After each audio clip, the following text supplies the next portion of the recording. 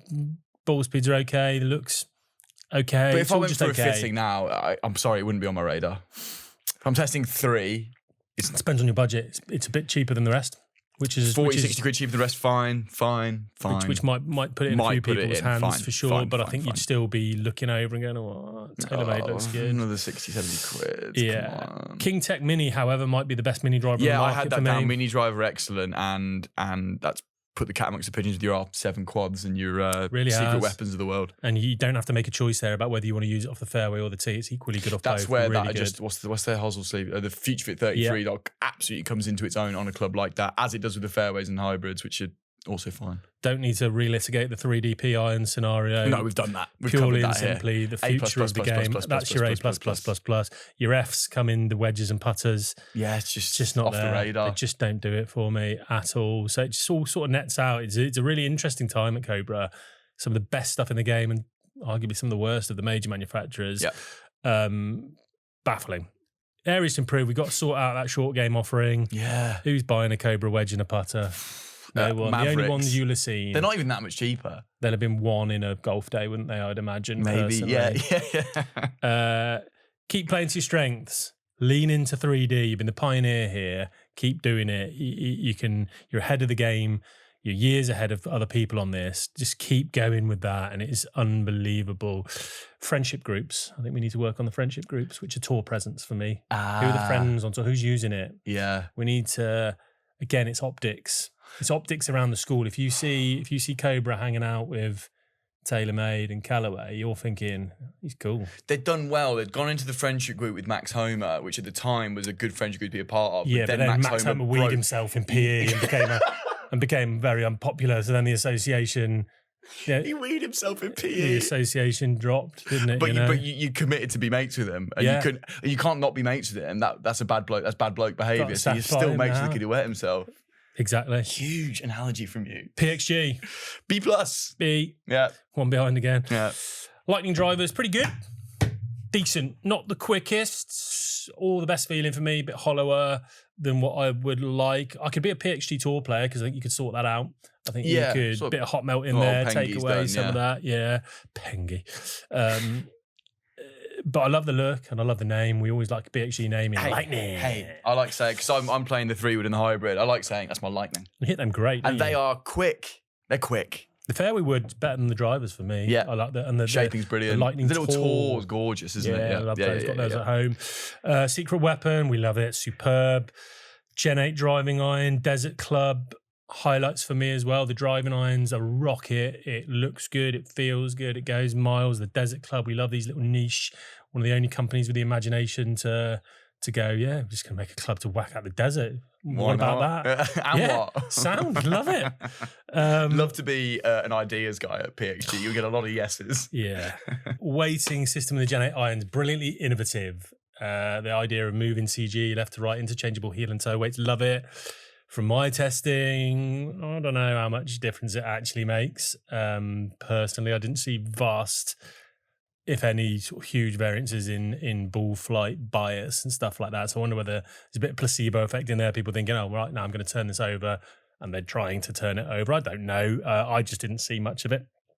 No, I did when I sorry. Looked at you then, like I thought you might have a response, like we were having a conversation. No, I did when I tested, but maybe that was placebo. And for me, it just, I don't know if it was those specifically that made them feel a bit clicky to me, but I think there was a plastic badge in the back that the feel wasn't there for me on those irons at all. Black Ops, still one of my favourite game improvement irons. That's still current inline product. Brilliant. Wildcat, the what do you call it? I guess you have to call it package set, wouldn't you? But just brilliant. but like a good one.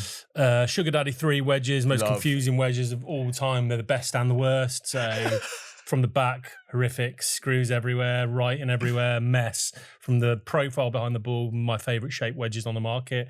They just got them bang on, teardrop, rounded edges just look great, the right amount of offset.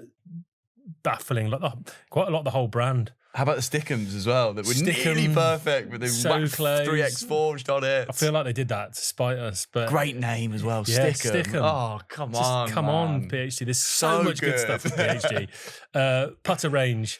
Maybe I need to look harder and learn a bit more, but it's still a bit overwhelming. It's got a touch of the Callaways about it to me. Needs a bit of a Marie Kondo again. Let's get some core models here, and let's maybe give some options within the core models. You can change an insert, you can change this, but let's know what we're dealing. I'm rolling up the sleeves here. Let's know what we're dealing with at least. That said, maybe some of the most underrated putters in the game. I see some of the stuff that Jake Knapp rocks out sometimes, and Penge just pulls out, and they just look so cool. They're just really good looking putters. There's enough in there from their putter department, I think. Yeah. Ball, little more than okay for me. Again, better than it was. It's an improvement. I'm going to get to this in the summary, but I think sometimes some of these companies need to fight the right battles. Correct. Some of the best swag in the game too. The accessories are incredibly premium. Go to that London South store.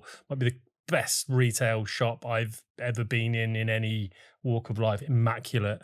And some of the gear is really cool.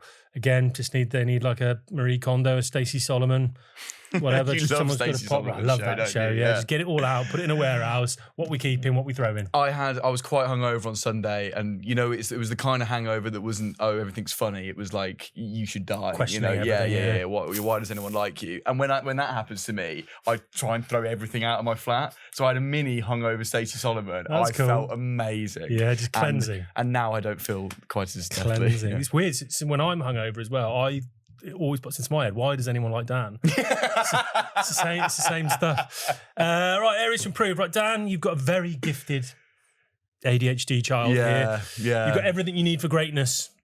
Incredibly fun to have around. Always got some witty answers in the back of the class. Will randomly turn up in a snorkel just because it's funny, man. And everyone likes him for it. Yeah, snorkel. It's got his bit, snorkel. innit? Oh. Boom.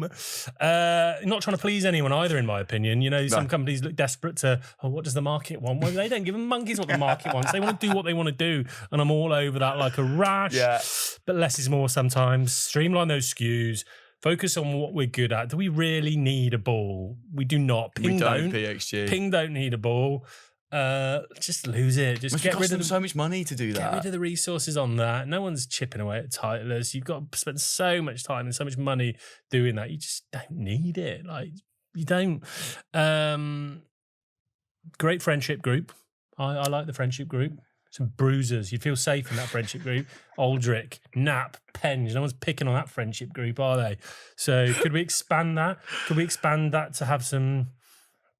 But a bit of literary, yeah. A bit less of a bruiser, more of a like a runner, skinnier build, a bit more chill. Yeah. Is that what you're saying? You've got a bunch of bouncers, is what you're effectively saying. Chuck a petrol in there, like a bit more of a the spoken academic, word. Yeah, something. Yeah, I don't know what the word I'm looking for here. Neither do I really. But yeah, someone who's got a bit more literary refinement about them rather than just 190 miles an hour ball speed. It's all the PE kids. Yeah. Let's get a kid from the literature class who's sort of cool. Yeah. Like not a complete nerd. Yeah, and makes the team of the sports team, but isn't a leading light. Yeah. Do He's that on the bench. Perfect. So yeah, I think love PXG. They're just always interesting. I'm big into you it. You're never bored talking to PXG. Next. But you're regretting saying it's not that hot in here when you first walked in, aren't you? My back is a river. You're a fool. Mizuno. B.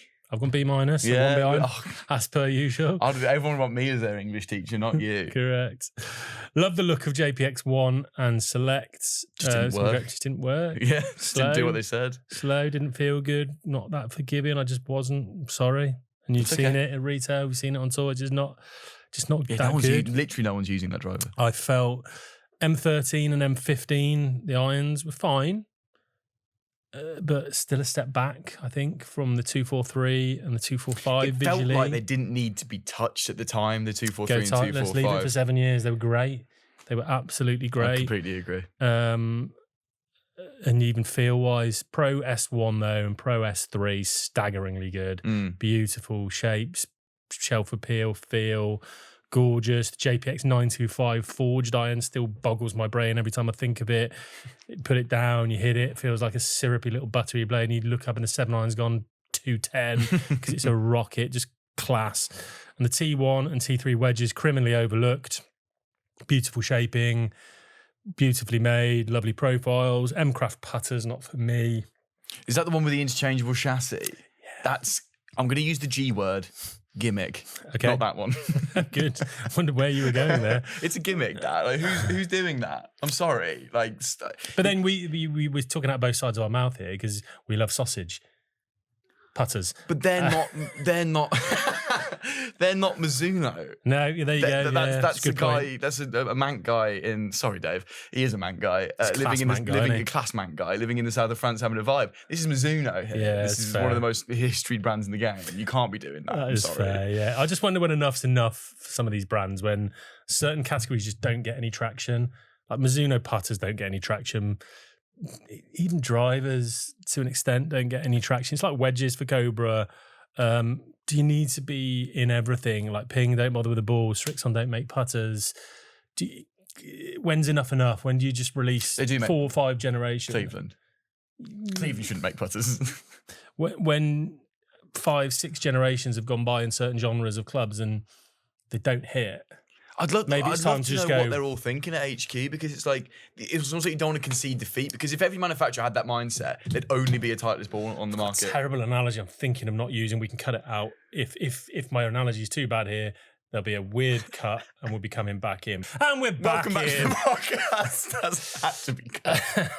DM us if you want to hear that. Right there, wasn't it? Yeah, spot on. Areas to improve. Top student for me that's gone slightly off the ball this year. Had a tough year. Been distracted by women, Fortnite, social media. Yeah, everything whatever okay at home. Yeah. Like, who knows? Let's get back to what we do best. Craftsmanship, heritage, luxury. Let's also make some more friends. Who have we got who are friends at the minute? Is Keith Mitchell a friend?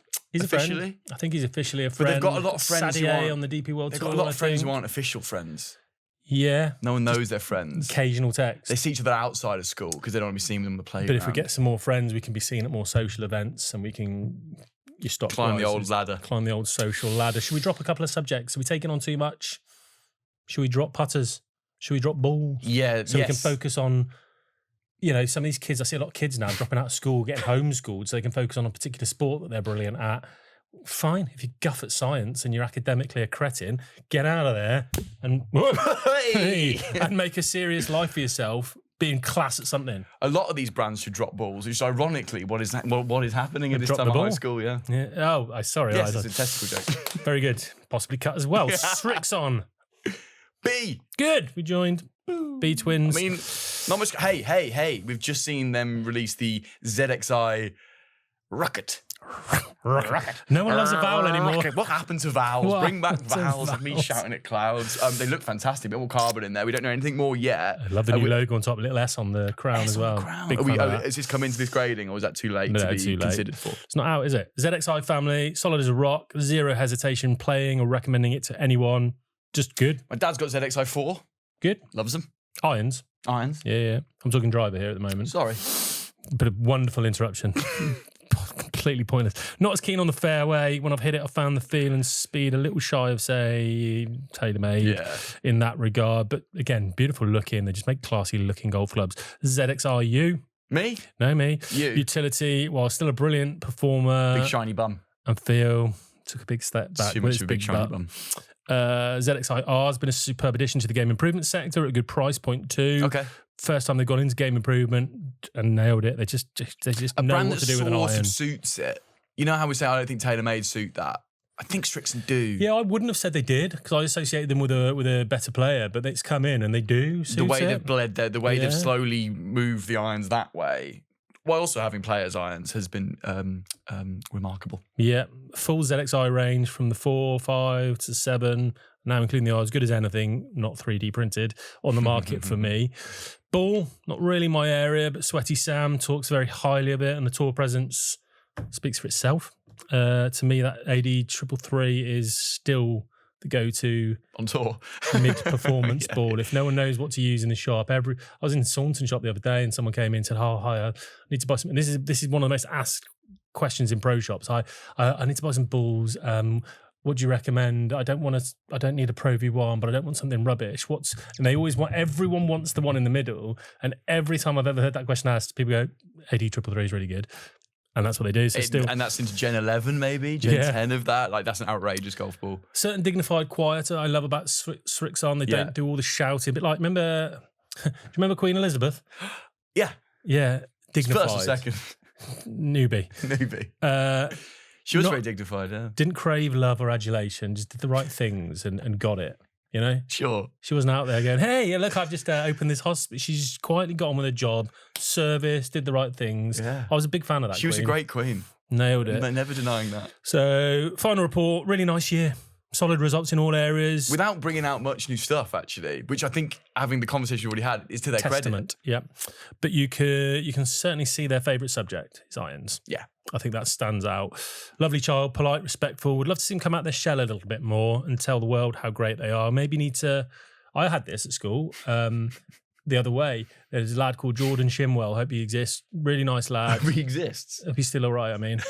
That made it sound like I'm making him up, doesn't it? Yeah. He does exist. Really nice lad. Good footballer. Good academically. Just painfully shy. Oh. So they got old loudmouth here. Oh, did he buddy him up? Sit next to Jordan. I was told to sit next to her privately. They said, sit next to Jordan and just, do you.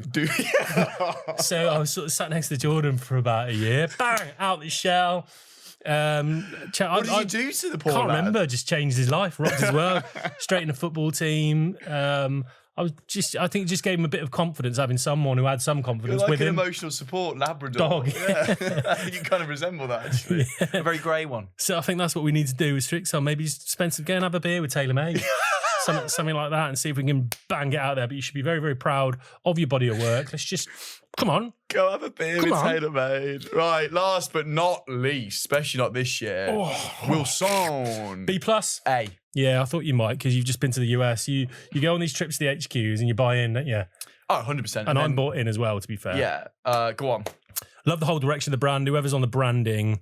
Is it Marcus? Marcus, and there's a podcast coming out in a couple of weeks, and me and Sam went to Sweaty Sam, met Marcus, chatted to him. They are, and you'll hear this on the podcast, but spoiler, they are not worried about bringing up too much more market share. They're not going to scream about new ball speeds and inventing the new best thing. There's no desperation about Wilson. No desperation.